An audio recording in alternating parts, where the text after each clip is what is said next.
आ ए बेरा जे सत्य के राह पर चलता ओकर कुतो बड़ा वैल्यू नहीं है। नहीं खे भैया ई तो बात ठीक कहत माने कुतो बड़ा वैल्यू नहीं है। वही के लोग कहत कि बाप रे फलाना वा आहा फलाना तो फॉर्च्यूनर चलता। फॉर्च्यूनर में तरा एगो का कोई हम मुंह में से आवता। अच्छा कहे के मतलब कि पर्सनल कोनो गाड़ी नहीं है। हमर गाड़ी रहे हम 10 साल गाड़ी 15 साल आपन रखले रहनी बीच में थोड़ा डैमेज हो गेल तो ओकरा के एथी हटा देनी फिर गाड़ी। अच्छा रघु आज गाली गलौज वाला मार्केट बनल रहती त राउर एबरा स्कॉर्पियो रहित। हाँ एकदम रहित। तो काहे नहीं की करत एबरा प्रवचन के सुनता भैया जाए दे आखिर तो सब गाड़ी घोड़ा छोड़ के जाए के बा कोई को तो गाड़ी घोड़ा छोड़ के जाके छोड़ सकी नहीं ना।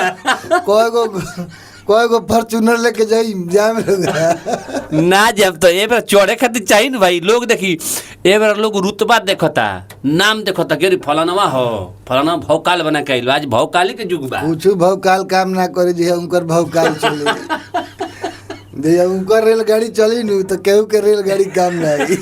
एक दिन जाए के पड़ी बस के सवारी पर।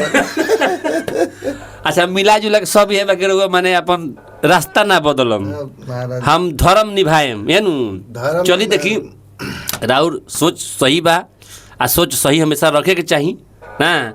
जाते जाते तनी अपन एगो गाना हमरा के मशहूर गाना जौन खूब हम माने बचपन में लंगटैया एथी में सुनले बानी जा उहे तनी सुनाई खाली गाना एगो मुखरा एगो अंतरा वो कैसेट बड़ी माने ओमे वर्क कैले रहनी हम शायद अभी वर्क कर रहल बानी स कि कुछ अच्छा बाजे।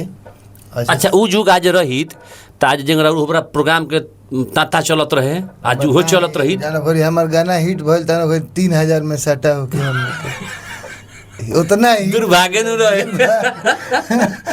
3000 से 4000 सीडी के जमाना रहे। हां ज्यादा पार्टी देव त 5000 देव ये बरन सब लोग जाए अगर उ गाना ये अभी फिर बनले बन से ना राउरे ने लिखले बन। हां अच्छा उ गाना बरा फिर बाज जाओ त आज 50,000 के हुई। हां एकदम अरे 50,000 का हम गौले नहीं मारा माने एगो बात कहतनी तो उ गाना एक बार होको हम लास्ट सटा कम से कम 1,20,000 तक ला भी ले गौले बने इससे ज्यादा नहीं गौले लेकिन हमने कहीं से कबो 5 लाख हमनियो के मिले तो खातिर क्या करे के पड़े। अच्छा रो संगत कलाकार के हो हमारा संगत के कलाकार सबसे पहले शुरुआत में जब हम दिल्ली गई घर से रो के गावे खातिर माने कैसेट गावे खातिर जब फिर गुड्डू रंगीला के गाने रहे केकरा से कहीं अपना दिलवा के हाल तत्काल वही हो देवरा कटले बाटे गाल हम गिरी भाई कैसा गाना है देवरा कटले बाटे गाल तत्काल वही हो बहुत बढ़िया तो कहे ही जी के ब्यास मन गुड्डू रंगीला जी हम करी बाप तो हमू गायम गाना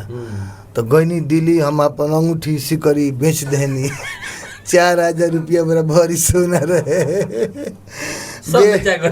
बेच के एक जना के दे देनी है उमर दवा हाँ तो कैसेट करौले हमनी के समधिन जवान चाहिए ए बार लोग ढोवता हमरे गाना समधिन जवान चाहिए हम नागेंद्र निराला दोनों आदमी मिल के गौरनी सुनो अगुआ सुनो समधि दहेज में ढेर ना सामान चाहिए लड़का के हम शादी करें समधिन हमारा जवान चाहिए। ये बार लोग माने के ढोवाता अभी तो ढोवाता गवाते हर एक मंच पर बिहार में होला तो हम फिर एकरा री गौले बनी सोनोटेक में तो वो बड़ा सबसे पहले हमारा बादल बवाली से दुगोला भाई बादलो भेगोले बड़े दुगोला 700 रुपया में हमारा उनकर 700 में। अच्छा हाँ वो सेक्टर 5 में तो वही घड़ी से हमारा नाम नोएडा में फाटल। हाँ तब अइले खेसारी विश्व